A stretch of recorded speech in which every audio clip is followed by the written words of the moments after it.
আসসালামু আলাইকুম রহমতুল্লাহি ওয়া বারাকাতুহু। পোশাক কারখানায় চলমান আন্দোলনে আশুলিয়ায় ৬ জনকে গ্রেপ্তার করেছে পুলিশ এবং ২ জনকে আটক করেছে। প্রিয় দর্শক এবং শ্রোতা, পোশাক কারখানাকে নিয়ে গত সরকারের আমলে চলেছে নানান দুর্নীতি অভিযোগ। শোনা গেছে এখানে একটি সিন্ডিকেট কাজ করত, যেই সিন্ডিকেটকে প্রভাবশালী করার জন্য অন্তর্বর্তীকালীন সরকারের আমলেও এই আন্দোলনগুলো শুরু করেছিল এই পূর্বের ব্যক্তিরা।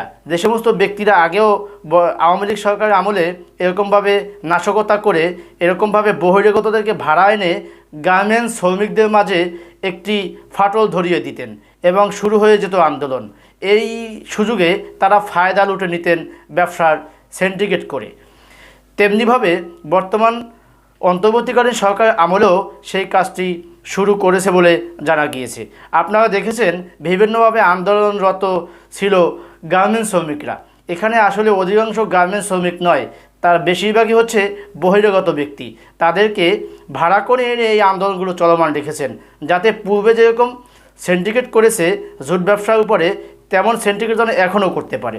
দর্শক, দেশ স্বাধীন হয়েছে আমরা শুনি, বা অনেকে আমরা কথা বলতে গিয়ে বলিও, খুব আসলে আবেগের সাথে বলি।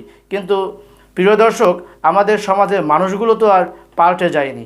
দেশ স্বাধীন হয়েছে ছাত্রদের গণ আন্দোলনের মাধ্যমে, ছাত্রদের সাথে নেমেছিলেন সাধারণ জনগণ। কিন্তু প্রিয় দর্শক, যে সমস্ত কুকর্মেওয়ালা লোকগুলো, তারা কিন্তু এই স্বাধীনতার সুফল পেতে চায় না।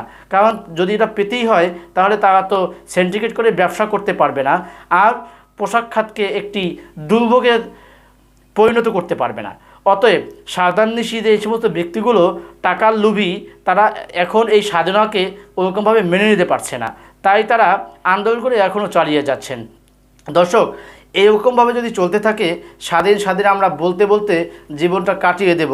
যেমনিভাবে 53 বছর কাটিয়েছি, ঠিক তেমনিভাবে আমাদেরকে আবারও সেভাবে চলতে হবে।